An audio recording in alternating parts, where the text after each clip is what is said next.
Welcome to another episode of Steelers Afternoon Drive. I'm Alan Saunders. That is not Zachary Smith. That is Nick Farabaugh. And I think since we started Steelers Afternoon Drive this summer, this is the first time it's been me and Nick on the show together. I've done it with Derek Bell. I've done it with Smitty. Obviously, Nick's done it with Smitty. I think I did one with Chris Carter once, but this is the first time with me and Nick. And we've got a Steelers game day edition of Steelers Afternoon Drive. Nick and I are getting ready to head down to Acrisure Stadium. So we're going to make this one a little bit quicker, but we're going to talk about the game against the Patriots, our expectations, make a prediction, and then we'll get down there. Smitty, I believe, is already on his way. He is attending tonight's game in the stands. He posted his selfie of him in his Jalen Warren color rush jersey. Nick, you like the color rush jerseys? I like them. I think the block numbers are better, though, personally. I know a lot of people are big on the color rush and think they're the best jerseys the Steelers have. I'm not of that opinion, but I think they are nice. I like the contrast. I like the darker, deeper saturation on the color rushes. I think it makes them pop, but I think you can only wear the color rush in prime time. Like that. Yeah, I was just going to say that. I love them at night. I that's what I really like about it. Yeah, for sure. So this is suddenly now a big game for the Pittsburgh Steelers, right? When you looked at it, the schedule at the beginning of the year, you were like, all right, Thursday night, whatever. You know, those games usually not very good anyway. It didn't look at the beginning of the year like the Patriots are going to be a dangerous team. Certainly at the midpoint of the year, you were thinking, oh, this game's probably going to be a dud, should be an easy win for the Steelers, not going to be that big of a deal.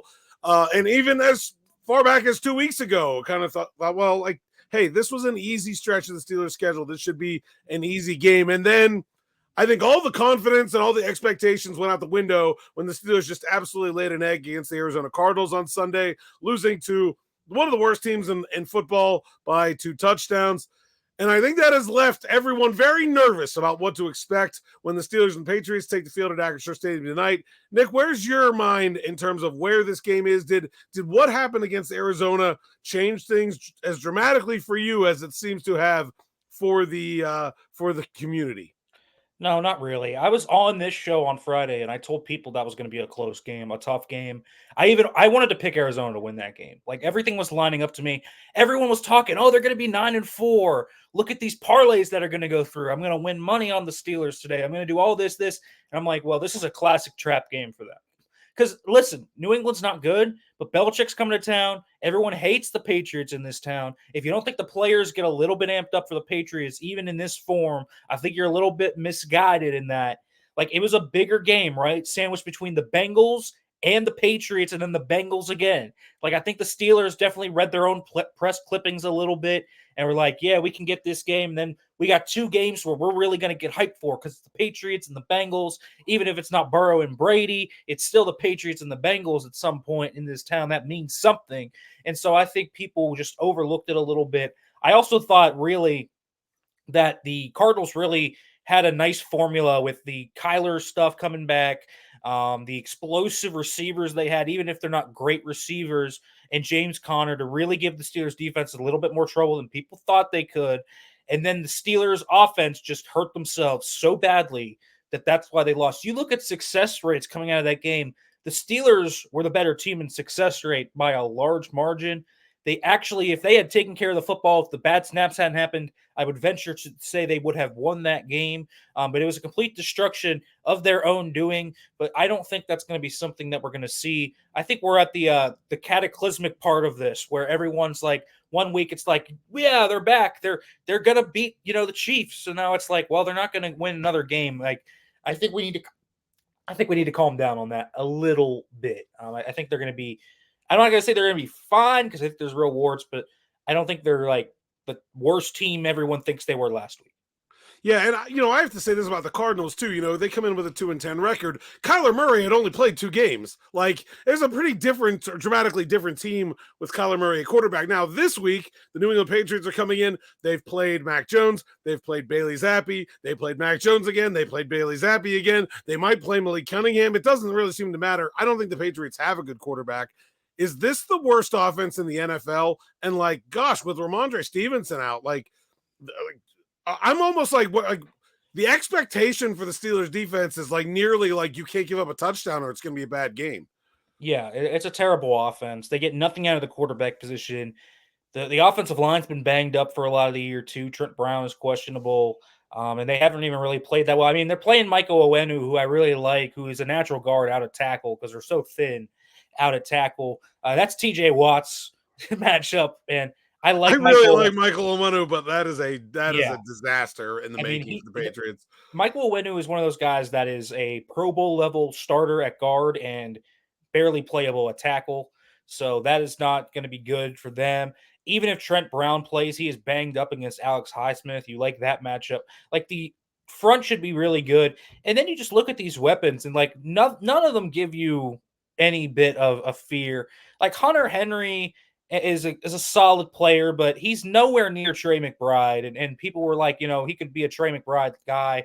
Like I don't think he's anywhere near that. I think Gesicki is probably the more dangerous of the two tight ends that we're talking about. But even then, I think the Steelers have reasonable players to match up against Gesicki. And then you just look at this receiving core. They're missing their best receiver, in my opinion, in Pop Douglas, who is a really solid rookie out of Liberty that has come on nicely. He is out. Kayshon Boutte, who had really come on before his shoulder injury, is out. So Juju's been banged up all year. You know what Juju's probably going to Devontae bring. Parker's hurt too. Like Yeah, that, he's banged those up. both of those guys are questionable. I think they're going to play, but like the best healthy receiver the Patriots have is Tyquan Thornton. Yeah, I mean, Jalen Rager is there too. I mean, it's really not a good wide receiving core at all. And then you look at the backup running backs. I mean, Zeke is good in carries, but he's more of a goal line back that can kind of get you into the red area there and really pound it in. And then you kind of look at the backups there, and I mean, it's really not that crazy. You have Kevin Harris and JaMychal Hasty. Like, none of those guys are striking fear in you. I think the one wrinkle that could throw this kind of to the loop is Malik Cunningham. We kind of talked about him. He's just so different from what Bailey Zappi and Mac Jones are. That maybe if they bring out a wrinkle and the Steelers can't defend the quarterback run, that can be an issue. But I think Mike Tomlin has been very clear about that all week. They are preparing for Malik Cunningham in case that happens. So I don't know, man. This is a really bad offense, missing two of its best players at the skill group positions. They weren't even good with those guys in. We are talking about an offense that scored 13 points over the last 3 weeks. I just don't know how they are going to manage significant points against the Steelers offense. Because it really, to me, like I just look at matchups and I'm like, there's really not a lot of matchups I like this group against the Steelers in. Yeah, I predicted that the Steelers defense will not give up any touchdowns and they will score one. I think that's like it could be that kind of game.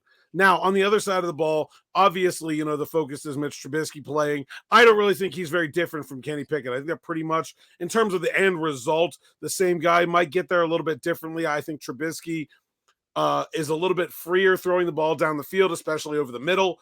I expect him to have more yards than Pickett usually does, but that has traditionally come with interceptions. And that's also throwing really into the teeth of this New England defense, which is, I have to say, really, really good. I mean, they are as good of a defense as I can remember that does not have like a single, like, nobody is on the top 15 of the defensive player of the year list that's a New England Patriot, and they might have a top 3 defense. Like, they are awesome across the board without really having stars, but the safeties, Jabril Peppers especially, are the best ones. I can see this being a game where Trubisky gets himself in trouble if he tries to do too much. Yeah, those safeties are really good. Kyle Duggar is also, in my opinion, one of the more underrated safeties in the entire league. Just a matchup mismatch piece that erases guys.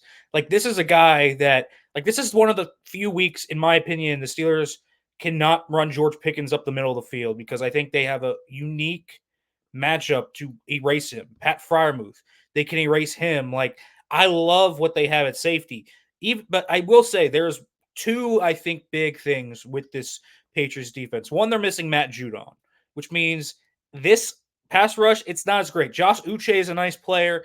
You like some of those guys up front. You love Christian Barmore, at least I love Christian Barmore, but it is not an elite pass rush without Matt Judon. I think also corner is a concern for them without Christian Gonzalez. There's a reason they drafted Christian Gonzalez. That was to take away explosive plays. He's out for the season. When they needed 100 things, they drafted a corner. Like, that's how badly they needed that corner, and now they don't have him. Exactly. J.C. Jackson and John Jones and those guys are solid, but they are, Jalen Mills as well. Like, they are good players, but they are not great at defending the deep ball. Like, I think that is the big thing. We've heard about Mitch and Eddie and all these guys saying, we want to push the ball down the field. Well, there's a reason for that, guys. That is the weakness of this Patriots defense. I think you're going to see a lot of George Pickens back shoulder balls today. I think you got to scheme him up to get those. Like, I think this is an explosion spot for George Pickens. If they can feed him, he should get 10 targets at least today, in my opinion. This could be a big game for George Pickens because that's the weakness. But I'm interested to see if they can run the football in this game. This is statistically the best run defense in the NFL in terms of success rate and EPA per play. It is an elite run defense. But if they can run against this team, I mean, they can run against anybody. So that's going to be the truth there. But lots of underrated players on that front to prevent that. Jawan Bentley's a great run defender at the second level as well. You have Lawrence Guy, who's a really underrated player. So I'm not sure the run game is going to be cooking as much today, but I think they can have options down the field if they get protection good enough and they scheme it up well. Yeah, additionally, a banged up Najee Harris who didn't practice on Wednesday and Tuesday with a knee injury that cropped up kind of in the middle of a week. A bunch of sort of game day injury concerns for the Steelers in this one. 4 players listed as questionable: Harris, inside linebacker Landon Roberts, left guard Isaac Seumalo, center Mason Cole. And the Steelers made just one practice squad move, bringing up special teams outside linebacker Kyron Johnson, not a position where they're dealing with injury. So, I mean, I think to me that sounds like pretty good injury news for the Steelers. I was already expecting Cole to play, and they do have some depth on the offensive line, right? Dylan Cook has been a healthy scratch for most of the year, but I think this is a pretty solid sign for especially Landon Roberts that he's going to play in this game, because I felt very strongly that if he wasn't, Miles Jack was going to be up from the practice squad as well. Yeah, and it's a big addition to their run defense. I think that's the one way the Patriots really could have stayed in this is the Malik Cunningham stuff, and then Zeke maybe not, being an explosive player, but getting 6-7 yards throughout, kind of just breaking tackles, running hard. I feel like that's one of the ways they could have gotten at least field goals in this one. And so I think Landon Roberts being out there is huge. I'm also very interested to see Blake Martinez in this one. It's pretty certain to me that we're going to see Blake Martinez play in this one. I actually think we're going to see a 3-man rotation. I think we're going to see Michael Walker more on passing downs, and we're going to see E-Rob probably try and play as much as he can. But I think Martinez will play a lot more to take some off of Michael Walker's plate, which I think will be good for Michael Walker, because Michael Walker needs the hammer to kind of come down, let him run freely through blocks, and be able to get in the hole and make those tackles. It frees him up in coverage and makes Michael Walker a better player as a guy that has a secondary guy next to him. So I think that'll help the inside linebacking core. But I cannot tell you how much Landon Roberts means to this defense right now. I think that was a big reason they lost against Arizona too. When we talked about the run game, of Arizona starting to cook late in the game, I think E-Rob being out was a big reason as to why. So really, really big news to me for the Steelers to have a Landon Roberts. 2 yards per carry before Landon Roberts was injured, and 5.1 yards per carry after Landon Roberts was injured for the Arizona Cardinals last week. A massive difference. And then that didn't, and Trey McBride also did not really start to go off until after that Roberts injury, when they were asking Walker to probably at that point do more than he was capable of. I think the health of the Steelers was a big storyline coming into this one, and it looks like it is trending towards positive. I do expect that all those guys, we aren't going to know for sure until those game day inactives come out an hour and a half before kickoff. Kickoff is scheduled for 8:15 p.m. at Acrisure Stadium. Nick and I will be there. Nick, it's prediction time. What do you got? How do you see this playing out? And what do you think is going to happen for the Steelers and the Pats? I'm going to stun everyone and predict the first 2-score win for the Steelers this year. I really think this. I have largely been a proponent that this is going to be the game where they kind of put things a little bit more together. It might not be a great 2-score win, but I think the defense is going to be able to stop this New England offense. It's not a good offense. I think they'll be able to hit a few explosive plays to George Pickens. I think Mitch Trubisky has a good enough deep ball to do that. And I think generally they're just the more talented team in this one. So as long as they don't completely just unravel like they did against Arizona and turn the ball over and all of that, I think this team should win. I'm not going to give you an extravagant score. I'm going to have to take Steelers 16-6 to win this one. So take the under, in my opinion. It's going to be ugly, but I do think the Steelers control this game for the most part, and I do think they're going to win. I also have the Steelers winning, going under the total and covering. So if it was hit the same 3 here, I've got them winning 20-9, keeping the Pats out of the end zone. This Patriots offense is just awful, and I don't really see it getting any better at this point, especially without Ramondre Stevenson. And I think this is a game where you're going to see the Steelers move the ball. I do think they will turn it over a little bit more than they have with Mitch Trubisky in there, but I think they can move the ball and dominate the clock. And this will be a game where they're just going to have the ball all game. I can see that. And I think they get a defensive touchdown to really put this one out of reach. Probably won't be Minkah Fitzpatrick. He's got a club on his hand in practice anyway that was about the size of a bowling ball. I don't know. Maybe he'll get a slimmer one for the game, but maybe not Minkah. If you're picking a player prop, I think I'd go under Minkah Fitzpatrick interceptions. But I think the Steelers have it in them, especially like if you're Bailey Zappi, if you're in this New England offense right now, like why wouldn't you take some chances? What do you have to lose? Like I think they're going to try to be aggressive just because why not? Like Bailey Zappi's trying to play for his job. I think he might put the ball in some places where the Steelers can get to it. I also think that TJ Watt could have a monster game. I do too. I like if we're gonna go with an interception today. I like the young rook Joey Porter Jr. to get one. Yeah. That's who I think is the likeliest. Could also see one of those linebackers maybe nabbing one, maybe E-Rob getting one against his former team.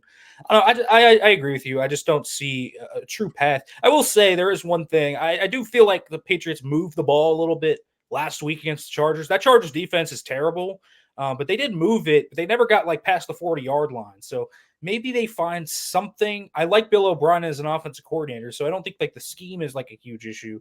But they did start to find a little bit of momentum. Obviously, didn't translate to the scoreboard, but they found a little bit of something. But obviously, that was before Ramondre Stevenson got hurt, and Pop Douglas is out now, and so is Keisha Butte. So gonna be tough. I mean, it's for them to move the football. So we'll see. I don't. This is going to be a particularly ugly game, in my opinion, and the Patriots are going to be a big reason as to why. They truly might be the worst football team in the NFL right now. Yeah, one thing I want to bring up, if we're talking about ways the Patriots can win, if you remember this game a year ago, Gunnar Olszewski muffs a punt at his own 10-yard line. Patriots get a free touchdown out of that. The Steelers special teams has been horrendous the last 2 weeks. Inconsistent punting, no positive returns, a bunch of penalties, not being able to down punts, like just awful, miserable special teams. If that continues, that is a way that the Steelers could let the Patriots in this game. Bill Belichick's teams generally have very good special teams units. Yeah, and Miles Bryant, their returner, is a pretty dangerous returner. He can really fly. So if he can maybe break one off, we've seen kick return units also be a little leaky recently. I think a lot of that's attributed to a lot of the injuries they faced in the special teams with, Elijah Riley and Casey being pulled off them because of injuries to the safety room, just more and more injuries popping up. So I think that's a big reason. But I think you're right. I think, Presley Harvin gives them easy short fields. I think to get field goals, I think that could be something.